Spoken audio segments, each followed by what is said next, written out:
Olá, seja muito bem-vindo a mais um episódio super especial, Flash Score, Campeonato Brasileiro, mais uma rodada, tá pegando fogo o campeonato, a luta lá em cima, a luta lá embaixo, e são dois clubes que estão exatamente brigando aí. Z4 e G4 é o nosso cardápio para você. Se você está curtindo através do YouTube, chega deixando o seu like, já comenta, compartilha com os amigos e se inscreve no nosso canal.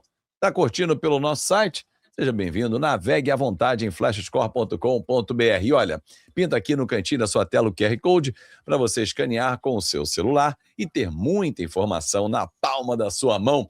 Eduardo Gerac, estarei no Maracanã nesta quinta-feira acompanhando Flamengo e Remo, um Flamengo mais embalado, né? No comando técnico Leonardo Jardim, por enquanto, desculpa o trocadilho, só flores. Tudo bem, Edu? Tudo bem, sim, Fábio. Um abraço a você e para todo mundo que nos acompanha aqui nesse pré-jogo. Não, eu concordo plenamente, viu? O Flamengo está decolando, se não é que já decolou, principalmente aí com o Leonardo Jardim, né? O Leonardo Jardim que já mudou algumas coisas, né, em relação ao que vinha fazendo o Felipe Luiz. Por exemplo, se a gente analisar com um pouco mais de atenção o jogo do Flamengo agora contra o Botafogo, né? A gente vai ver que o Varela, por exemplo, né, um dos laterais do Flamengo naquela partida, já trabalhou bem mais ali pela beirada do campo, né? O Varela, que é o lateral direito, né? Você vê que se a gente separar ali as ações ofensivas do Flamengo no último pedaço do campo, 38% foi pelo lado esquerdo, 33% pelo lado direito e 28% pelo meio. Ou seja, o Varela do lado direito trabalhou mais e o Alexandro pelo lado esquerdo também trabalhou mais, né? Isso mas já dá para perceber. Tem uma explicação, desculpa te interromper. Carlo Ancelotti estava entre nós no Engenhão, narrei esse jogo, e o que o Alexandro foi ao fundo, e deu certo, que ele mostrou ao mister que estava apto para ser convocado e foi chamado para os dois amistosos. Acho que tem muito a ver com isso, que o Alexandro não é de tanto. Ele vai ao fundo, mas não é de toda hora, ele foi muito à linha de fundo, Edu. Não, exatamente. Até porque o Leonardo Jardim, ele, vamos dizer assim, concentrou mais o ataque do Flamengo pelo meio, né? O Samuel Lino, que jogou pelo lado esquerdo, e o Carrascal pelo lado direito, eles fecharam um pouco mais. O Pedro ali na referência, né? E aí, claro, as laterais ficaram mais livres, vamos dizer assim, para as avenidas serem ocupadas, tanto pelo Alexandro quanto pelo Varela, né? O Lucas Paquetá, que jogou mais pelo meio dessa vez, um pouco atrás ali do Pedro, né? Jorginho e Pulgar, claro, fazendo aquela proteção à defesa, né? E aí a gente já começa a perceber, por exemplo, que essa questão do Pedro ser uma referência, ele já fez 2 gols com o Flamengo na Série A deste Campeonato Brasileiro, ou seja, é o artilheiro do Flamengo, Pedro, né? E o Varela, que deu 2 assistências nesse mesmo jogo, né? As 2 nesse mesmo jogo aí contra o Botafogo. E o Flamengo, que pela segunda vez seguida não sofreu gols.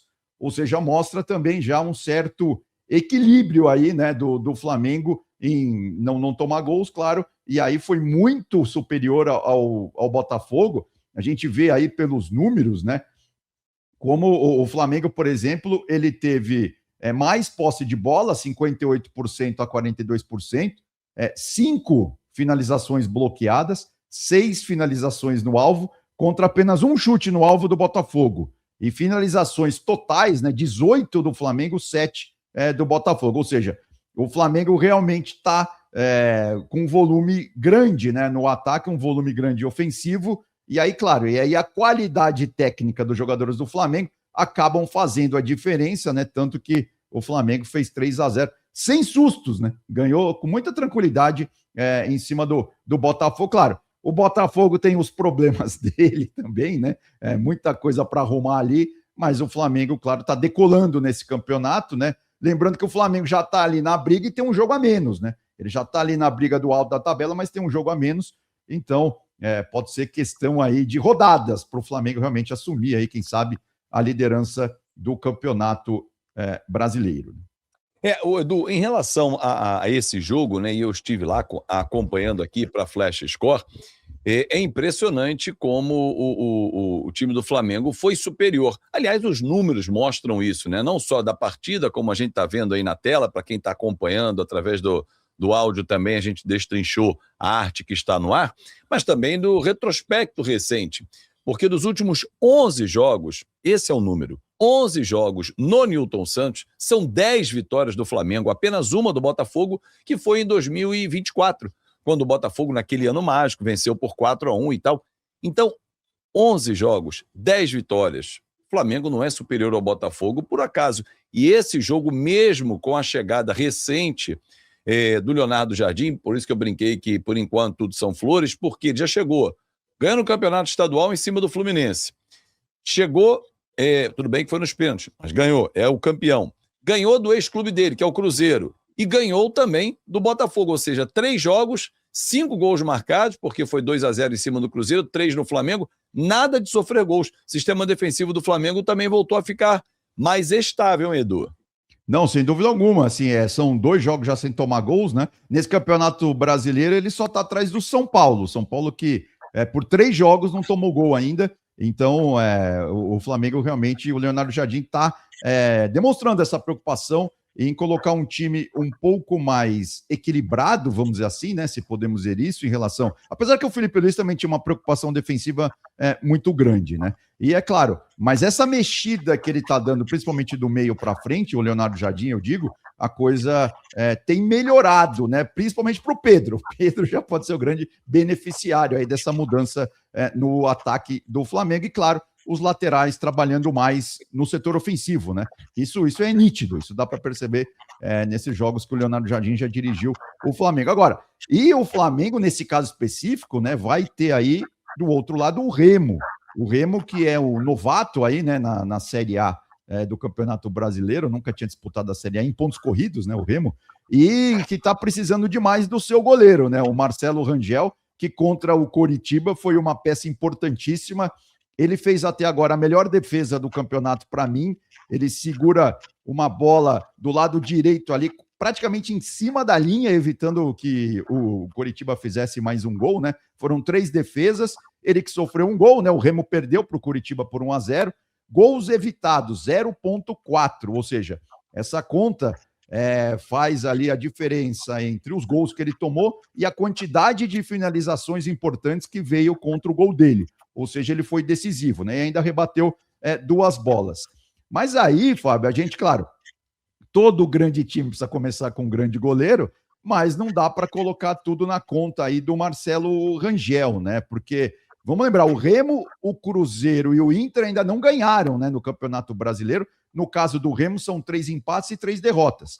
E aí o grande problema do Remo tem sido realmente a defesa absolutamente desequilibrada da equipe azulina lá de Belém do Pará, que até já trocou de técnico, né? O Remo começou com o Osório e há 2 partidas, há 2 rodadas entrou o Léo Condé. E agora, assim, ele que não venceu ainda, né?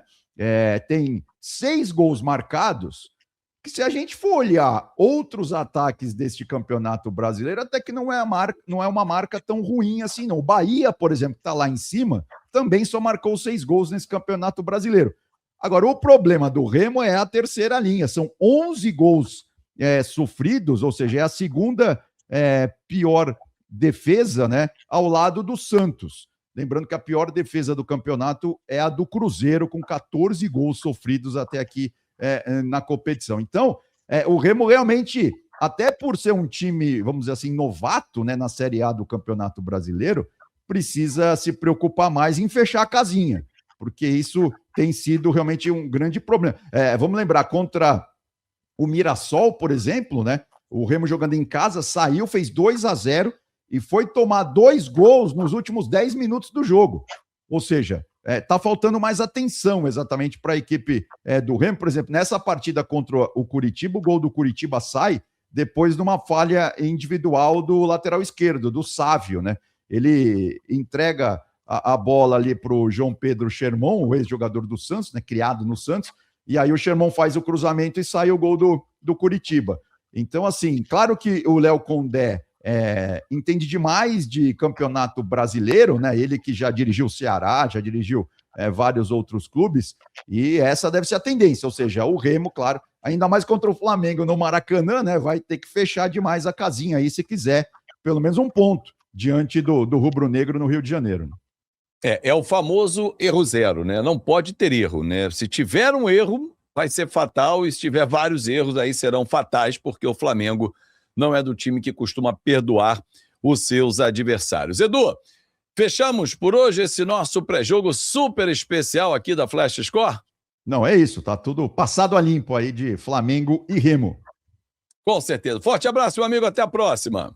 Valeu, Fábio, um abração, até mais. Valeu, muito obrigado a você pela sua companhia. Ficou aqui com a gente no YouTube, esqueceu? Não deixou o like? Então deixa seu like, comenta e compartilha para geral e se inscreve no nosso canal. E não esquece, ó, QR Code pintou aqui no cantinho da tela, é para você baixar de graça o nosso aplicativo, porque aqui na Flash Score você lê o jogo como ninguém.